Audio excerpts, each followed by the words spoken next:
بسم اللہ الرحمن الرحیم۔ الحمدللہ والصلاة والسلام علی رسول اللہ وبعد۔ آج کے درس میں جادو، کاہن اور نجومی کے پیشے سے متعلق گفتگو کی جائے گی۔ مطلب یہ سلسلہ چلے گا، لیکن آج کے درس میں صرف جادو اور اس کے احکام سے متعلق چیزیں ذکر کی جائیں گی۔ جادو، کہانت اور نجومی کا پیشہ۔ جادو کا نام تو معروف اور مشہور ہے، عربی میں اس کو سحر کہتے ہیں۔ کہانت کہتے ہیں مستقبل کی بات یا چوری کی ہوئی چیز یا نگاہوں سے اوجھل چیز کے پتہ دینے کا دعویٰ کرنا۔ اور اس سے پہلے بھی آگی کہ کاہن کے پاس جو ہے شیاطین اوپر سے اللہ کی باتوں کو سن کر کے چرا کر کے سن کر کے آتے اور کاہنوں کو بتا دیا کرتے تھے، اور کاہن اپنی طرف سے اس میں مزید اور جھوٹی باتیں ملا کر کے لوگوں کو کیا ہے دھوکہ دیتے ہیں۔ اور نجومی کہتے ہیں یہ نجم سے لیا گیا، ستارے کی گردش، ستارے کی حرکت دیکھ کر کے حالات کا پتہ دینا یا مستقبل کی بات بتانا۔ تو ایسے پیشہ کرنے والے لوگوں کو، تو جادو کا پیشہ کرنے والے لوگوں کو جادوگر کہا جاتا ہے، اور کہانت کرنے والے لوگوں کو کاہن کہا جاتا ہے، اور ستاروں کی گردش اور اس کی حرکت سے مستقبل کا پتہ دینے والے لوگوں کو نجومی کہا جاتا ہے۔ تو یہ سارے اعمال، چاہے جادو کا معاملہ ہو، چاہے کہانت کا معاملہ ہو یا نجومی کا معاملہ ہو، اسلامی شریعت کے اندر یہ سارے کے سارے اعمال حرام ہیں، ناجائز ہیں اور شیطان کے ایجاد کردہ چیزیں ہیں۔ یہ تمام کی تمام چیزیں ایسی ہیں جو انسان کے عقیدے میں خلل ڈالتے ہیں یا اس میں نقص پیدا کرتے ہیں، کیونکہ یہ تمام کی تمام چیزیں بغیر شرکیہ عمل کے حاصل نہیں ہو سکتی۔ سحر، جادو کہتے ہیں ایک سفلی عمل ہے۔ سفلی عمل مطلب ایک خبیث عمل ہے، بہت غلط عمل ہے۔ کہتے ہیں اس کو سحر اس لیے کہا جاتا ہے کہ یہ سفلی اعمال سے یعنی خبیث اعمال سے وجود میں آتا ہے، جس کو ہماری اور آپ کی آنکھیں دیکھ نہیں سکتی ہیں۔ سحر، جادو میں منتر کا استعمال ہوتا ہے، جھاڑ پھونک کا بھی ہوتا ہے، کچھ بولیاں بھی بولی جاتی ہیں، کچھ کلمات کہے جاتے ہیں جس کو وہ آدمی خود بھی نہیں سمجھتا ہے اور دوسرے لوگ تو ایسے بھی نہیں سمجھیں گے۔ سحر کی اپنی ایک حقیقت ہے۔ سحر کے وجود میں کوئی شک نہیں ہے، اور اسی طرح سحر اور جادو یہ لوگوں پر اثر بھی کرتا ہے، یعنی جس پر جادو کر دیا جاتا ہے تو اس پر وہ اثر بھی کرتا ہے۔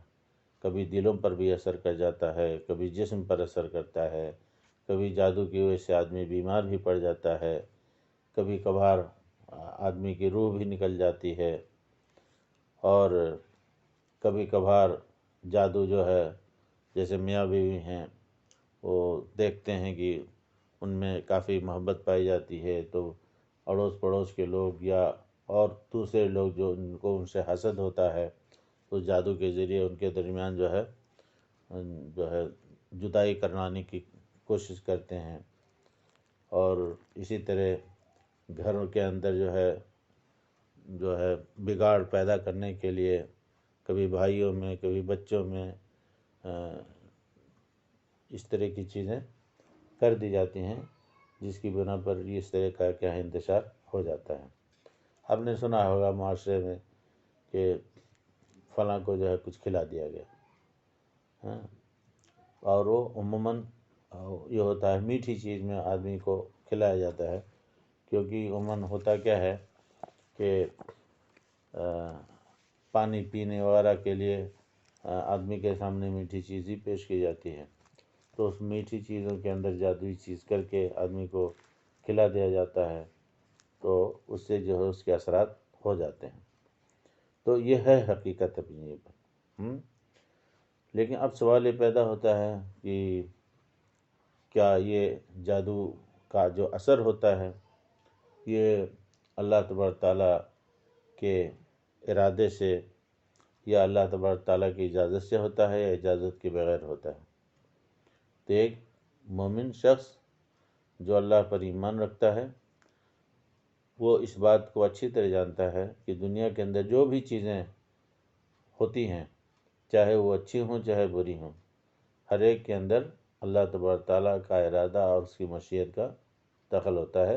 اللہ کے ارادے کے بغیر دنیا کے اندر کوئی چیز نہیں ہوتی ہے، کیونکہ جو چیزیں دنیا میں ہو رہی ہیں سب کچھ اللہ تعالیٰ نے پہلے سے کیا مقدر کر رکھا ہے۔ تو جو بھی پریشانی آتی ہے اللہ تعالیٰ کی اس لکھی ہوئی تقدیر کے حساب سے آتی ہے، اور پریشانیاں اٹھتی بھی ہیں تو اللہ کی لکھی ہوئی تقدیر سے وہ چیز پریشانیاں اٹھتی ہیں۔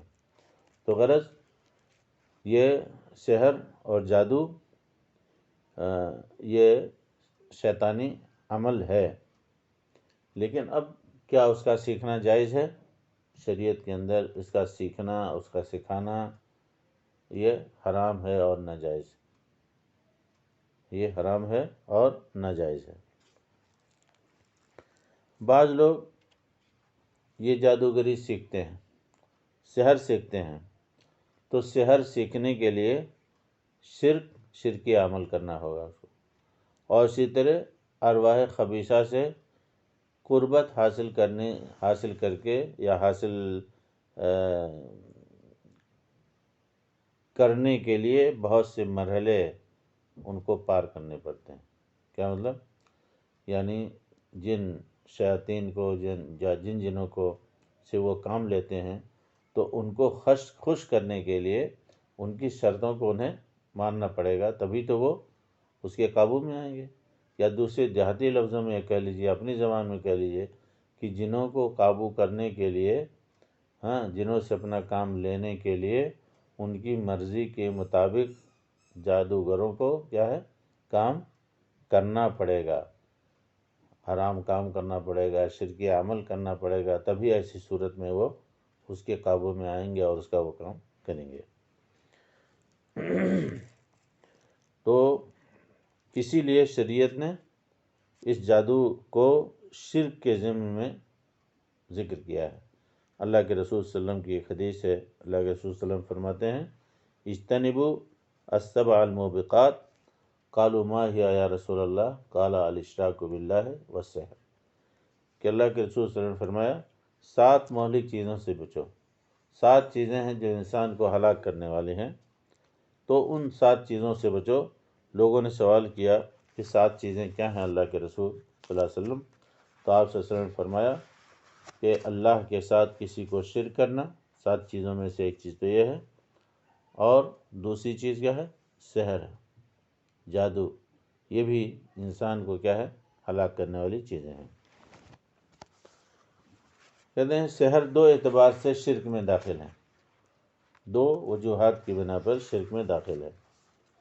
پہلی وجہ تو یہ ہے کہ اس میں شیاطین کی خدمت حاصل کی جاتی ہے، جن کی شیاطین کی خدمت اس میں لی جاتی ہے، اور شیاطین سے اپنا رابطہ اور تعلق قائم کیا جاتا ہے۔ شیاطین کی خدمت میں ان کی محبوب و مرغوب چیزیں پیش کی جاتی ہیں،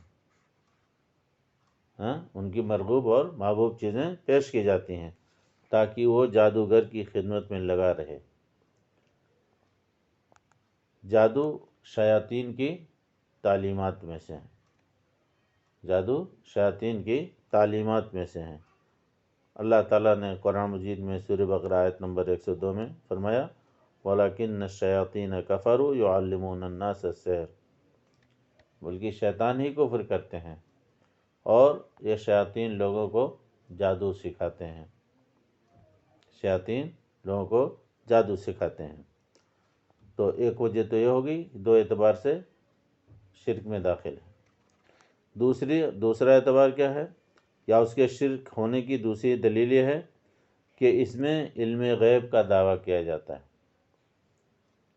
جو لوگ بھی اس سے جادوگری کرتے ہیں یا جنوں کو چھڑانے یا اس طرح کا مستقبل کا پتہ یا قسمت بنانے بگاڑنے والی باتیں، جو ساری باتیں کرتے ہیں، تو یہ غیبی چیز کی معرفت کا اور اس کے علم رکھنے کا گویا یہ دعویٰ کرتے ہیں، اور اس میں اللہ تعالیٰ کے ساتھ شریک کار ہونے کا بھی دعویٰ ہوتا ہے، جو سراسر کفر ہے اور ضلال ہے۔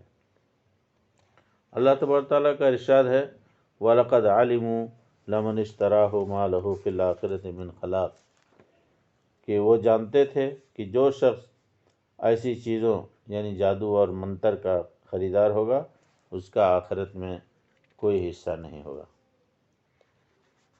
تو جب معاملہ ایسا ہے تو اس میں کوئی شک نہیں کہ جادو یہ سراسر کفر اور شرک ہے، جو اسلامی عقیدہ کے بالکل خلاف ہے۔ اب اگر کوئی شخص جادو کرتا ہے، جادو سیکھتا سکھاتا ہے، تو شریعت میں اس کا حکم کیا ہے؟ شریعت میں ایسی حرکتوں کے ارتکاب کرنے والے کا قتل واجب ہے۔ اگر کوئی شخص جادوگری کرتا ہے، جادو سیکھتا سکھاتا ہے، تو شریعت میں اس کا حکم صاف کر دینا۔ اکابر صحابہ کی ایک جماعت نے جادوگروں کو قتل بھی کیا ہے، لیکن آج کل ہمارے معاشرے میں کتنے لوگ ہیں جو جادو اور جادوگروں کے معاملے میں بڑی سستی کرتے ہیں اور ڈھیل برتتے ہیں، بلکہ جادوگری کو ایک فن شمار کرتے ہیں اور اس کو سکھانے پر لوگ فخر کرتے ہیں، اور اصحاب فن کی ہمت افزائی کرنے کے لیے انہیں بڑے بڑے انعامات بھی دیے جاتے ہیں۔ جادوگروں کی اعزاز میں محفلیں بھی جمتی ہیں اور ہزاروں شائقین کو دعوت دے کر ان کی جادوگری دکھائی جاتی ہے، ان کے درمیان مقابلے بھی کرائے جاتے ہیں۔ یہ ساری کی ساری حرکتیں دین سے ناواقفیت کی بنا پر، دین اسلامی کے حکم کو لوگ نہیں جانتے ہیں اور اس کے عدم واقفیت کی بنا پر، اور اسی طرح جن لوگوں کا عقیدہ درست نہیں ہے، عقیدے کے معاملے میں غفلت اور لاپرواہی کا یہ نتیجہ ہے کہ جس کی بنا پر لوگ جادو اور جادوگری کو کیا ہے سیکھتے سکھاتے ہیں۔ ایک مسلمان کو ایسی تمام چیزوں سے اپنے آپ کو دور رکھنا چاہیے اور دوسروں کو ایسی تمام چیزوں سے دور رہنے کی تاکید اور اس کی تلقین کرنی چاہیے۔ اللہ تبارک تعالیٰ سے دعا ہے کہ اللہ رب العزت ہم سب کو ایسی چیزوں سے اور ایسی چیزوں کے شر سے اور ایسے لوگوں سے جو سحر اور جادوگری پر ایمان اور یقین رکھتے ہیں اور ایسی خبیث چیزوں کا، ایسی غلط چیزوں کا استعمال کرتے ہیں، اللہ رب العزت ایسے تمام لوگوں سے ہم سب کو محفوظ رکھے اور ان کو بھی اس شر سے توبہ کرنے کی توفیق عطا فرمائے، آمین۔ وصلی اللہ علی نبینا محمد وعلی آلہ وصحبہ اجمعین۔ السلام علیکم ورحمۃ اللہ وبرکاتہ۔